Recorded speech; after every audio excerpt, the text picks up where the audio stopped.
नमस्कार, मैं सुनील कुमार हिमाचली। और जिस तरीके से आज वर्तमान में पिक्चर अभी बाकी है कांग्रेस की, क्योंकि कांग्रेस के अध्यक्ष पद को लेकर जो खींचातान चल रही थी, जो बातचीत चल रही थी, जो रस्साकसी चल रही थी, अब सोनिया गांधी कांग्रेस की अंतरिम अध्यक्ष बनी रहेंगी। अब अगले 6 महीने के लिए भीतर कांग्रेस के नए अध्यक्ष का चयन होगा। कांग्रेस वर्किंग कमेटी यानी कि CWC की बैठक में इस पर फैसला लिया गया है। आज हुई CWC की बैठक करीब 7 घंटे तक चली। सोनिया गांधी ने CWC की बैठक में इस्तीफे की पेशकश की थी और कहा था कि CWC नया अध्यक्ष चुनने के लिए प्रक्रिया शुरू करे, लेकिन ऐसा नहीं हुआ। एक बार फिर कांग्रेस की कमान सोनिया गांधी के हाथ में है और अगले 6 महीने तक जो है वो अगला कांग्रेस का अध्यक्ष कौन होगा, इस पर अब फिर से एक बार चर्चा जारी रहेगी। कुछ नहीं पता, क्योंकि इतिहास में कांग्रेस ने कई उतार चढ़ाव देखे हैं, लेकिन भविष्य में कांग्रेस की कमान किसके हाथ होगी, इसकी तस्वीर अभी कुछ साफ स्पष्ट नहीं है।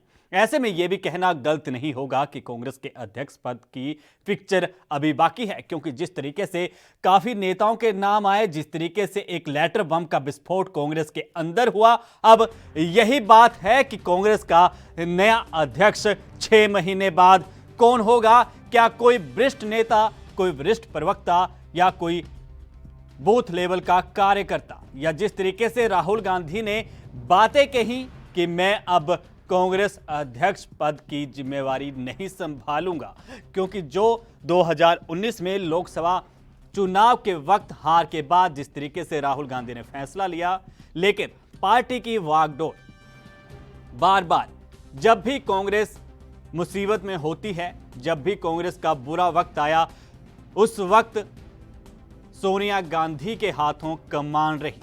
चाहे ये 1991 की बात हो, जिस तरीके से राजीव गांधी की हत्या हुई और उसके बाद जो है अध्यक्ष पद की जिम्मेवारी को लेकर अटकलों के बीच जिस तरीके से एक वक्त आया, तो सोनिया गांधी ने वो पार्टी की जिम्मेवारी संभाली।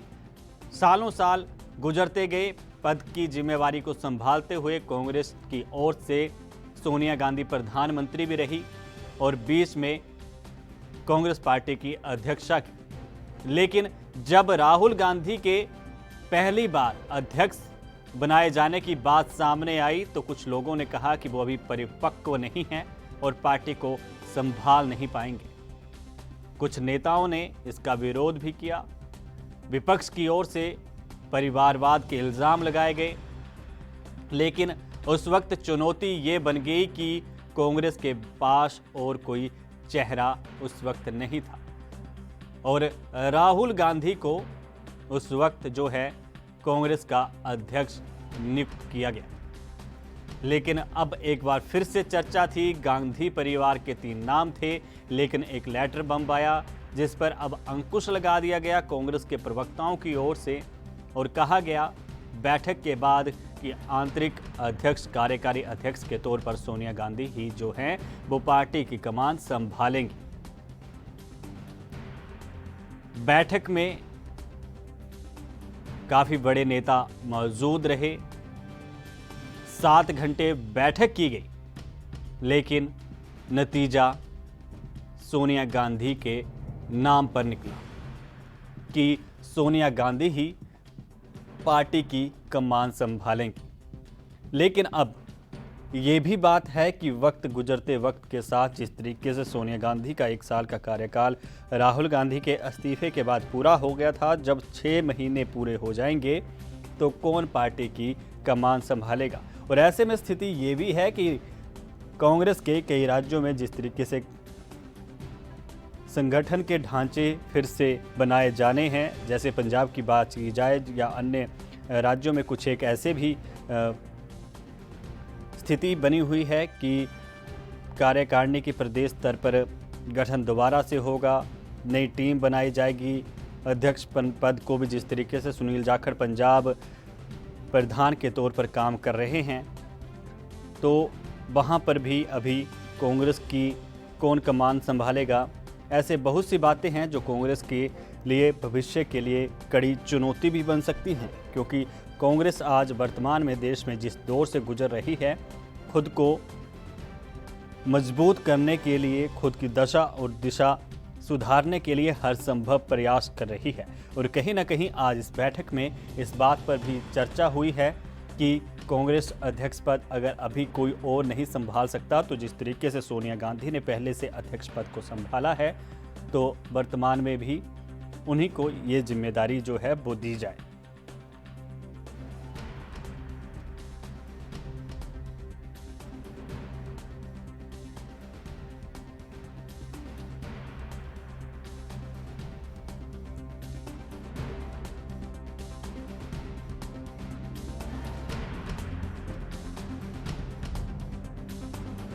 ने कांग्रेस के अध्यक्ष पद को संभाल लिया है और इससे पहले कई दिग्गज नेता इस पद पर रहे हैं। कांग्रेस की बड़ी जिम्मेवारी, सबसे पुरानी पार्टी, आज़ाद मुल्क जब से हुआ उस वक्त की सबसे बड़ी पार्टी। काफ़ी नेताओं ने आज 7 घंटे तक विचार विमर्श किया अध्यक्ष पद को लेकर, लेकिन अब नया अध्यक्ष कब कौन निकलकर सामने आएगा ये स्पष्ट नहीं है। बातें ये भी कही जा रही हैं कि शायद 6 महीने के भीतर ही नया अध्यक्ष जो है वो बना दिया जाएगा कांग्रेस की ओर से। लेकिन होगा कौन, इस नाम को लेकर अभी जो है वो पर्दा है, या भविष्य में ही सोनिया गांधी जो है वो पार्टी की कमान संभालेगी, क्योंकि बातें और विचार कई किस्म के साझे किए गए। अब अगला अध्यक्ष होगा कौन, ये भी बड़ी बात है, क्योंकि सोनिया गांधी उस दौर से पार्टी को बुलंदियों तक लेके आई जब उन्होंने परिवार को भी संभाला और पार्टी को भी संभाला, साथ में देश के विकास और देश की आर्थिक स्थिति को संभालने के लिए भी पूरा सहयोग किया। और उनके उस वक्त में वर्तमान तक जिस तरीके से मनमोहन सिंह लगातार उनके साथ डटे रहे, पार्टी की गतिविधियों पर जिस तरीके से उन्होंने नज़र बनाए रखी, जिस तरीके से पार्टी के अंदर विचार विमर्श होता रहा, कांग्रेस के बड़े नेता इसमें लगातार संपर्क में रहे। और आज इसी बात पर चर्चा अभी भी कहीं ना कहीं जारी है कि 6 महीने बाद कौन जो है वो अध्यक्ष होगा कांग्रेस के।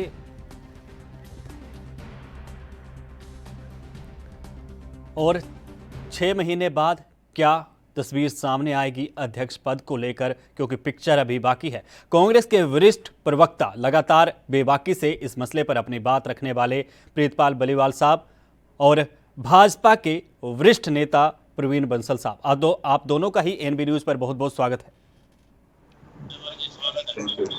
तो बलीवाल साहब, जिस तरीके से लगातार आपसे एनबी न्यूज़ सवाल जवाब करता रहा इस सारे विषय पर कि अध्यक्ष कौन होगा, अब फिर से 6 महीने बाद क्या तस्वीर निकलकर सामने आएगी, या इस तरीके की जो बातचीत जारी रही वही रहेगी?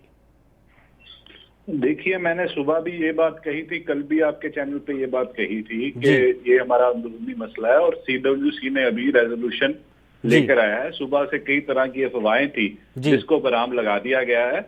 अब तो इस पे सीधा सीधा कि जैसे कि कोरोना के खिलाफ कांग्रेस पार्टी ने लड़ाई लड़ी है, देश की इकोनॉमी के खिलाफ मुद्दे उठाए हैं, चाइना के खिलाफ मुद्दे उठाए हैं, संसद से लेकर सड़क तक पहले भी लड़ाई लड़ती है। उसी को देखते हुए आगे जाके भी ये लड़ाई लड़ी जाएगी। ये सीडब्ल्यूसी में हमारे रेजोल्यूशन पास हुआ है। सेकेंडली, आज बड़ा क्लियर रेजोल्यूशन एक और सीडब्ल्यूसी ने किया है कि कोई भी मैटर हो पार्टी के अंदरले प्लेटफॉर्म पर ही रखा जाए, पहले उसके बाद मीडिया में जाए। जो अगर उससे बाहर जाके बात करेगा, कोई भी सीनियर से सीनियर लीडर क्यों ना हो, उसके खिलाफ कार्रवाई होगी।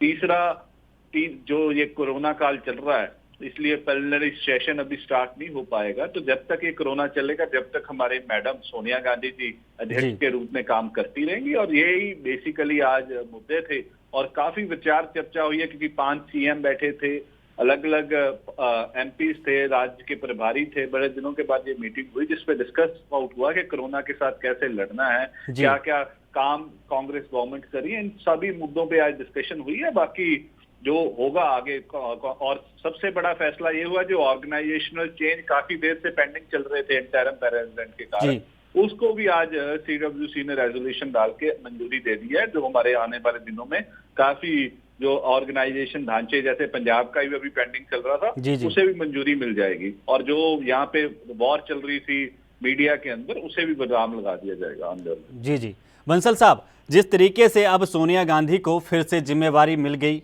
काफ़ी उतार चढ़ाव का उन्होंने दौर देखा है और आप भी लगातार सियासत में कई वर्षों से भाजपा के साथ जुड़े हुए हैं, तो जिस तरीके से अब जिम्मेवारी पार्टी की एक बार फिर से सोनिया गांधी के हाथों है, सोनिया गांधी के कंधों पर जिम्मेवारी है, तो क्या लगता है कि अगले 6 महीने में क्या दशा और दिशा सुधार पाएंगे सोनिया गांधी? ऐसा ही मैं पहले तो एएनबी वालों का बहुत धन्यवाद करता हूं कि आपने ये मुद्दा तुरंत ये डिबेट करवाई। कम से कम देश के सामने तुरंत क्या हो रहा है उसको आपने जागरूक करवाया। दूसरी बात, जो ये कांग्रेस का वैसे तो अंदरूनी मामला है इनका, इनकी ऑर्गेनाइजेशन का, लेकिन जिस देश में हम रह रहे हैं उस देश की ये एक बड़ी पार्टी है, तो जो ऐसी पार्टी हो उसकी सभी गतिविधियों का देश की राजनीति, देश की तरक्की पे असर होता है। मेरे से पहले गरेवाल साहब बोल रहे थे कि कांग्रेस ने देश की आजादी के लिए बहुत काम किया और अभी भी कर रही है, तो मैं गरेवाल साहब को कहना चाहूंगा कि जो कांग्रेस जी देश को आजाद करवाने के लिए जिसने संघर्ष किया था जी उसको समाप्त करने के लिए गांधी जी ने भी अपनी सिफारिश की थी। वो कांग्रेसी और थे, जी वो देशभक्त कांग्रेसी थे, जी लेकिन आजादी के बाद इन कांग्रेस की ऐसी भावना कोई नहीं रही और इनका देश के प्रति लगाव कम था, जी अपने प्रति, अपने परिवारों के प्रति ज्यादा रहा। जी दूसरी बात, अगर आप अपने में जी देखो, भारत दुनिया का सबसे बड़ा लोकतंत्र देश है। जी जी 135 करोड़ की आबादी वाला लोकतंत्र देश, सबसे बड़ा भारत है। जी और जी कांग्रेस ने तो ये इमरजेंसी लगा के उस लोकतंत्र को खत्म करने की कोशिश की थी। जी जिस कांग्रेस ने 1947 के बाद गांधी परिवार के अलावा कभी जवाहरलाल नेहरू जी, कभी इंदिरा गांधी जी, कभी राजीव गांधी जी, कभी सोनिया गांधी जी, कभी गांधी परिवार से बाहर ही नहीं निकला, जिसने अपनी ऑर्गेनाइजेशन के अंदर ही लोकतंत्र नहीं रखा, डेमोक्रेसी नहीं रखी, वो समाज में, देश में डेमोक्रेसी किस मन से रख पाएंगे? लेकिन बंसल साहब आप कहते हैं कि गांधी परिवार के ही अध्यक्ष रहे, नेहरू की बात कर लें, इंदिरा की बात कर लें, राहुल की बात कर लें, या सोनिया की बात कर लें, या राजीव गांधी की बात कर लें, तो नरसिम्हा राव क्या गांधी परिवार से थे या बाकी और जो प्रधानमंत्री ओहदे से रहे? आप परिवार बाद की बात करते हैं।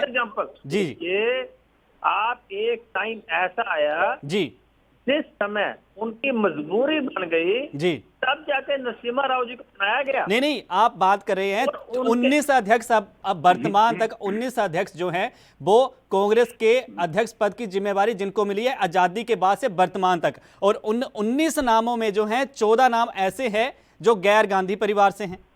मेरी बात सुनिए जी, आप मुझे ये बताइए 70 सालों में जी गांधी परिवार की अध्यक्षता कितने साल रही और बाकी 19 के कितने साल रही? जी देखो, एक आई वाश होता है, एक प्रैक्टिकल आप चीज देखी ना। 70 सालों में बताइए मुझे, बाहर के जो नॉन गांधी परिवार था उनके पास कितने साल रही है प्रधानगी?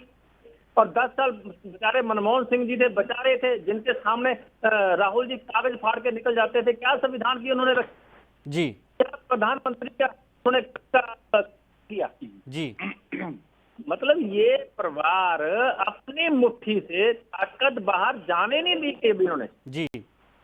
किसी भी कांग्रेस। बलियावाल साहब, बंसल साहब रोकना चाहूंगा, कहिए बलियावाल साहब क्या कहेंगे जिस तरीके से सवाल उठ रहे हैं भाजपा की ओर से? सुनिए जी, कांग्रेस की राजनीति में मजबूरी है, मजबूरी जी, गांधी परिवार की मजबूरी है कि उनका अपने पेट के अलावा कुछ दिखता नहीं जी। बाकी कांग्रेसियों को लगता है गांधी परिवार के अलावा हम बिखर जाएंगे, तो ये मजबूरी की राजनीति है। क्या कहेंगे बलियावाल साहब की मजबूरी की राजनीति कर रही है कांग्रेस?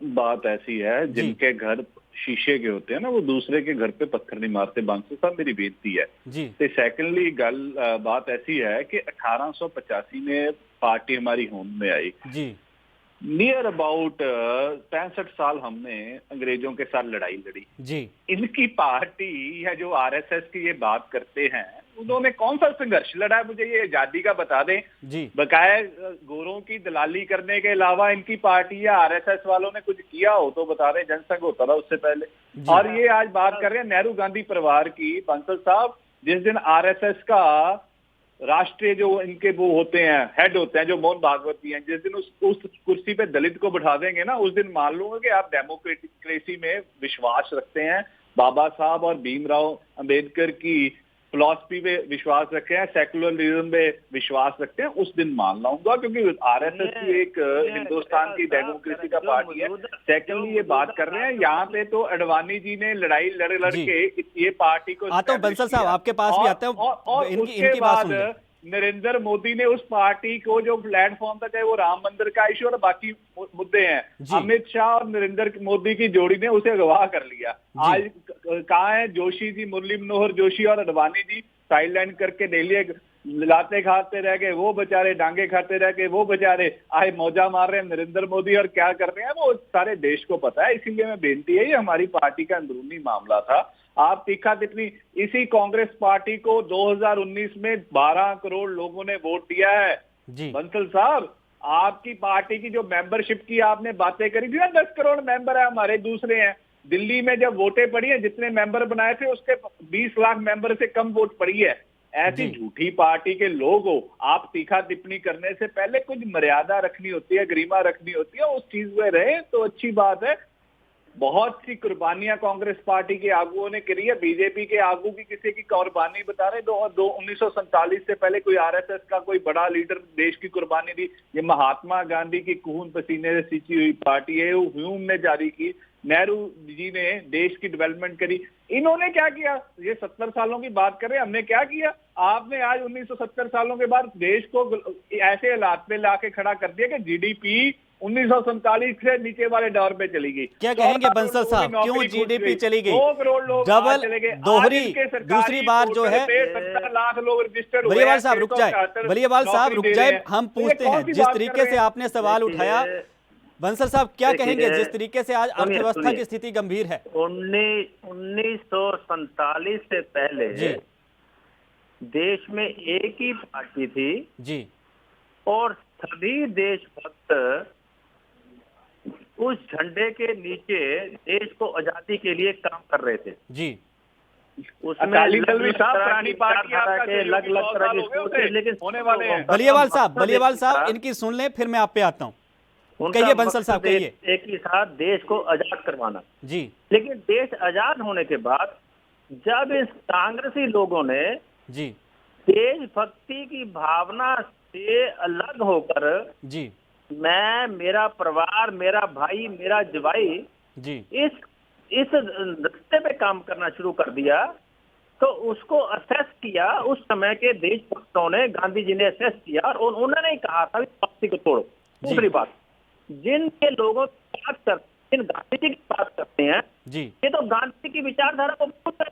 जी ये तो लाला लाजपत राय जी की विचारधारा को भूल गए, ये सरदार पटेल की विचारधारा को भूल गए। जी अगर उनकी विचारधारा पे किसी ने काम किया है, वो संघ ने किया है, जी, वो भारतीय जनता पार्टी ने किया है। जी। आप देखिए 1970 के बाद इन्होंने ज्यादातर स्टेट ठेके पे दे रखी थी। कोई बोला बैठा मेरा है, तो कोई बैठा, कोई कुछ बांसल जी एक सवाल का जवाब दे दीजिए। आप गांधी परिवार पे क्वेश्चन कर रहे हैं, मोहन भागवत की जगह नहीं बलियावाल साहब, बंसल साहब, जिस तरीके से आपने परिवारवाद की बात कही, क्या मेनका गांधी वरुण गांधी का परिवार नहीं है? क्या धूमल परिवार नहीं है? अनुराग ठाकुर परिवार के बाद जिस तरीके से आपने कही, क्या वो उसको परिवारवाद नहीं कहा जा सकता? सुनिए जी, मेनका गांधी जी हमारी पार्टी में आई, उनका बेटा अपने दम पे आगे आ गया। धूमल साहब के बेटे की आप राह की बात कर रहे हैं, देखिए उसकी वर्किंग देखिए ना। ये थोड़ा जवाहरलाल नेहरू जी शुरू होकर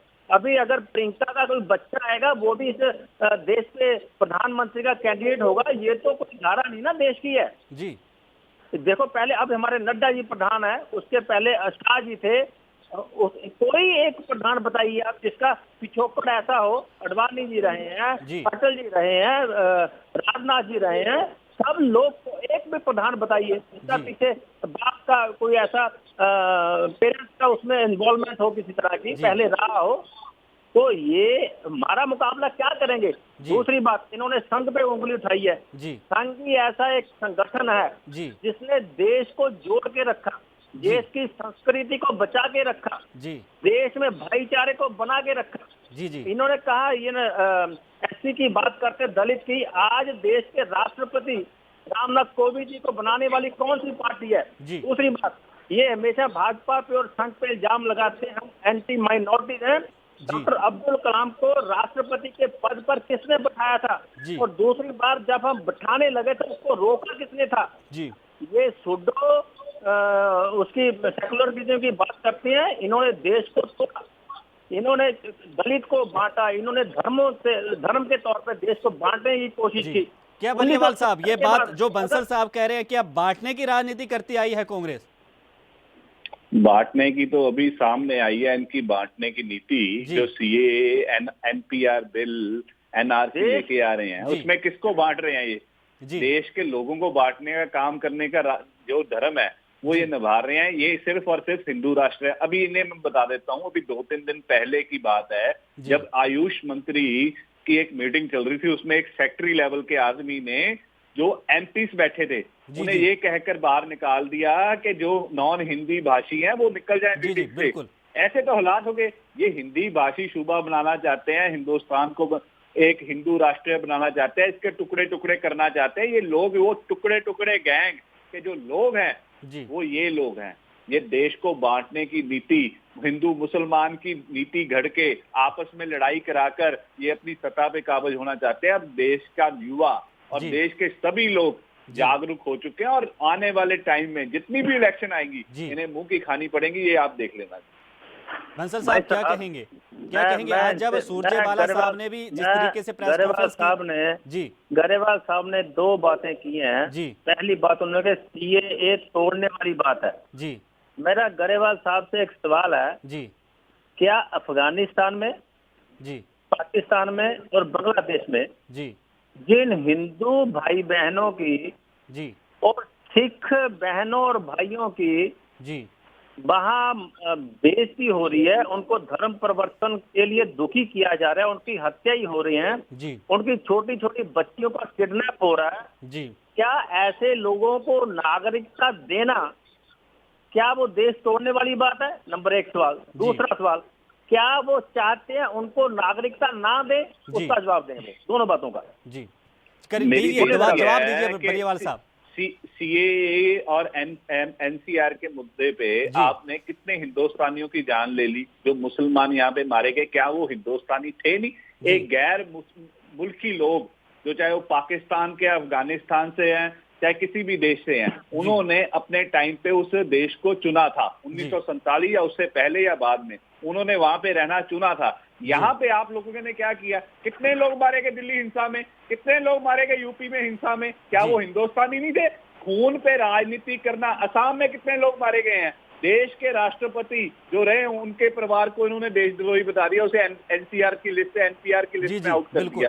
ये ऐसी नीति वाले लोग हैं। इनकी मानसिकता, इनकी उस चीज से झलकती है कि ये देश को तोड़ना चाहते हैं। हिंदी भाषी हिंदुस्तान को हिंदी भाषी मुल्क बनाना चाहते हैं। उसके बाद तो टूटेगा। टुकड़े टुकड़े गैंग के लोग हैं ये तोड़ना चाहते हैं। जोड़ने की राजनीति इन्होंने सीखी नहीं। बलियावाल साहब, ये टुकड़े टुकड़े गैंग है क्या? है क्या ये टुकड़े टुकड़े गैंग? ये कांग्रेस के द्वारा बनाया हुआ एक गैंग है। नहीं, प्रीतपाल साहब तो आप पे बंसल साहब, प्रीतपाल साहब तो आपको कह रहे हैं कि भाजपा ने बनाया है। पहले ये स्पष्ट कर ले, आज यही बता दे बलियावाल साहब। इन्होंने तो, बंसल साहब ने तो कह दिया कि कांग्रेस के द्वारा बनाया वो गैंग है, आप इन्हें बता रहे हैं। बंसल साहब, बलियावाल साहब सुन लीजिए, आप पे आता हूँ। बंसल साहब पूरी कीजिए अपनी बात। ऐसा है, देखो मेरी बात सुनिए जी। देखो, मैं सिंपल दो सवाल किए थे मैंने गरेवाल साहब से, दोनों का मुझे जवाब नहीं आया जी। ठीक है ना। दूसरी बात, इन्होंने कहा भी यूपी में दंगे हुए, दिल्ली में हुए, असम में हुए, जी जहां जहां दंगे हुए आपके सामने आ गया, उसमें कहीं ना कहीं कांग्रेस का हाथ हो रहा है। जी देश चाइना पे बॉर्डर पे डोकलाम पे लड़ाई लड़ रहे थे और जी इनके लीडर जाके उनसे संधि कर रहे थे, जी उनसे मुलाकातें कर रहे थे, जी उनसे जाके आज तक कभी सुप्रीम कोर्ट ने भी कहा है भी कभी ऐसा हुआ भी दो देशों की पार्टियां आपस में मेमोरेंडम साइन करें। जी। ये देश को तोड़ने वाले ये जो टुकड़े लेकिन टुकड़े तोड़ने गैंग की है, बातें तो आप करते हैं, लेकिन ये टुकड़े टुकड़े गैंग है क्या? आरोप प्रत्यारोप का सिलसिला वही है। कांग्रेस वाले प्रवक्ता कह रहे हैं कि भाजपा की है और आप कह रहे हैं कि कांग्रेस की। आखिर ये है क्या? देखिए देखिए देखिए, 370 धारा तोड़कर हमने जी जम्मू कश्मीर को भारत का के 3 टुकड़े कर बना दिया। जी तो ये टुकड़े टुकड़े हमें जोड़ रहे हैं जी। और जो योग है वो टुकड़ा जोड़ना है जी और अब जो चाइना में पड़ा है वो जोड़ना है। इस अच्छा। तरह नहीं है कि देश को बिखरा दें। अच्छा, ये आपकी अकॉर्डिंग ये टुकड़े टुकड़े गैंग की परिभाषा भाजपा की ओर से होगी। प्रीतपाल साहब, आप कैसे परिभाषित करेंगे टुकड़े टुकड़े गैंग को? मेरी बात ये है कि इन्होंने जम्मू कश्मीर के एग्जांपल दिया, जोड़ा जी। है कि उसे 3 हिस्सों में बांट दिया कि उसके 3 टुकड़े कर दिए हैं अलग अलग यूटी बनाकर। जी एक सूबा था, उसके 3 टुकड़े मतलब आपने कर नहीं, दिए। फिर तो आपने उत्तराखंड के भी टुकड़े किए, गलवान ले गया उत्तराखंड चाइना, आपके टाइम में बना, हमारे हरियाणा आपके टाइम में बना, 21 हिमाचल शहीद हो गए। टुकड़े आपने कोई किए। प्रधानमंत्री जवाब नहीं देते, वो हमने कहते हैं हमारे देश की तो कोई हिस्सा लिया ही नहीं। एक एक करके, राजभक्त अगर हो आप एक एक लोग, करके तो मुझे- बोलेंगे, आप दोनों से निवेदन है, अगर एक एक करके बोलेंगे तो मुझे भी समझ आ जाएगा, दर्शकों को भी समझ आ जाएगा। बंसल साहब, गरिया साहब पहले बोलेंगे, बोले गरिया साहब। प्रीतपाल साहब, आप बात पूरी कीजिए। मैं वही बात कर रहा हूँ जी। कि 3 टुकड़े तो जम्मू कश्मीर के करते हैं, वहां से टुकड़े टुकड़े गैंग की शुरुआत हो जी। गई। उसके बाद हिंदी भाषी सूबा है, कल तमिलनाडु केरला के एमपीज बैठे थे, उन्हें मीटिंग से बाहर निकालने का बोल दिया कि आपको हिंदी नहीं आती इसीलिए आप मीटिंग का हिस्सा नहीं बन पाओगे। मेंबर ऑफ पार्लियामेंट को एक सेक्रेटरी बोल रहा है, उस पर कोई कार्रवाई नहीं हो रही। तो इसका समझे क्या? जैसे अमित शाह ने बोला था कि हिंदू राष्ट्र, वन नेशन वन लैंग्वेज की बात, तो वो वन नेशन वन लैंग्वेज कहाँ कहाँ बनेगी? जहाँ पे हिंदी बोलते इलाके होंगे, जैसे पंजाब बोलते इलाकों की मांग हम करते आए हैं पहले भी, वो हिंदी भाषी बोलते इलाकों को अलग कर देंगे, फिर तमिल बोलने वाले अलग हो जाएंगे, आंध्रा वाले अलग हो जाएंगे, केरला वाले अलग हो जाएंगे, क्योंकि बहुभाषी सूबा है, बहुभाषी देश है हिंदुस्तान। तो ये टुकड़े टुकड़े गैंग की आदत। ये गलवान की बात कर रहे थे, अभी डोकलाम पहुंच के, मैं गलवान की बात कर रहा हूँ। 21 हमारे शहीद हो गए, तो वो क्या कर लिया मोदी जी ने? कहाँ गया 56 इंच का ही सीमा? वो तो कहते हैं हमारी देश पे कोई आए ना, वहां पे घूम के आए, राजनाथ सिंह भी जाके आए, वो घूम फिर के आ गए। तो देश पर घूम फिरने के बाद क्या मिला? आगे कहते थे एक सिर काटोगे 2 लेकर आएंगे, यहाँ पे तो 21 जाने चली कि 1 भी लेकर आए। ये तो बात बताएं, कौन सी नीति है राष्ट्रभक्ति? ये राष्ट्रभक्ति नहीं है, ये टुकड़े टुकड़े गैंग है, ये टुकड़े टुकड़े हिंदुस्तान के करना चाहते हैं। एक ही नीति है, हिंदू मुसलमान करा के देश को तोड़ना चाहते हैं। ये कहते हैं कि उन्हें नागरिकता मिलनी चाहिए कि नहीं मिलनी चाहिए। मैं ये पूछता हूँ, जिस चीज से, जिस कानून से देश में हिंसा बढ़ती है, उस कानून को लाने का क्या मतलब जी? जिससे आज से 500 लोग मर गए, तो उनका कौन मौत का जिम्मेदार है? बीजेपी वाले जिम्मेदार हैं? बताइए बंसल साहब, कौन जिम्मेवार है उन मौतों का, जो मौतें हुई हैं उस दौरान? देखिए सुनिए जी। जेएनयू में जी जो नारे लगाते थे, अफजल हम शर्मिंदा हैं नहीं, तेरे बात सुनिए, प्रीतपाल साहब सुन लेते हैं, बंसल साहब की सुन लेते हैं। कहिए बंसल साहब। अफजल हम शर्मिंदा हैं तेरे कातिल जिंदा हैं जी। भारत तेरे टुकड़े होंगे इंशाअल्लाह। जी। ऐसे नारे लगाने और लगवाने वाले को जी इन्होंने अपने लीडर बना दिया। तो प्रीतपाल साहब, इन्हें भी याद दिलाने कि अनुराग ठाकुर की क्या जुबान फिसली थी लोकसभा चुनाव के दौरान? मुझे ये बता दें, अफजल वाले नारे लगाने वाला एक भी आदमी हमारी कांग्रेस पार्टी में ठाकुर ने जो लोग देश को तोड़ने की बात कर रहे हैं, जेएनयू में जो कुछ हुआ, क्या वो कांग्रेस से संबंधित थे? क्या वो कांग्रेस से संबंधित है? प्रीतपाल साहब, आप ही बता दीजिए। बंसल साहब, इनसे पूछ लेते हैं, आपने इन पर सवाल उठाया है, कांग्रेस से ही पूछ लेते हैं कि क्या वो जेएनयू वाले जिन्होंने आवाज उठाई, जो अवाम के खिलाफ, मुल्क के खिलाफ नारेबाजी की, बताइए प्रीतपाल साहब, कौन सी पार्टी से संबंधित थे? मुझे एक आदमी जी, कांग्रेस पार्टी का आदमी बता दीजिए, जो कहेंगे वो करेंगे हम। जी, एक आदमी का नाम बताइए बंसल साहब, एक का नाम बता दीजिए। शाहीन बाग से लेके प्रीतपाल साहब सुन लेते हैं, सवाल उठाया है, अब जिस तरीके से आपने कहा, इनसे भी सुन लेते हैं, नाम बताएंगे ये। पटेल कौन है?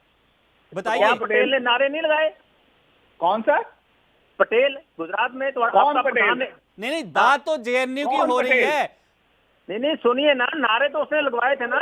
नहीं, बात कौन बात पटेल? जेएनयू की हो रही है, सुनिए, कहाँ नहीं। गुजरात आप पहुंचे, ठीक है। नहीं, बहरहाल आप प्रवीण बंसल साहब, आपका बहुत बहुत धन्यवाद, और प्रीतपाल बलियावाल साहब, आपका बहुत बहुत धन्यवाद। आप दोनों ने अब कीमती वक्त दिया, अपने साथ हमारे साथ यहाँ एएनबी न्यूज पर अपने विचार साझा किए। लेकिन पिक्चर अभी भी जारी है कि 6 महीने बाद क्या होगा। क्या फिर से सोनिया गांधी को अंतरिम अध्यक्ष की जिम्मेवारी मिलेगी, जिस तरीके से वर्तमान मिली है? और अब इस डिबेट में यूं ही चर्चा एक बार फिर से करेंगे, क्योंकि यह मसला अभी पता नहीं कितने महीने, कितने दिनों, कितने घंटे जारी रहेगा, क्योंकि पिक्चर अभी बाकी है। फिलहाल इस बुलेटिन में इतना ही। मुझे यानी सुनील कुमार हिमाचली को दीजिए इजाजत। धन्यवाद।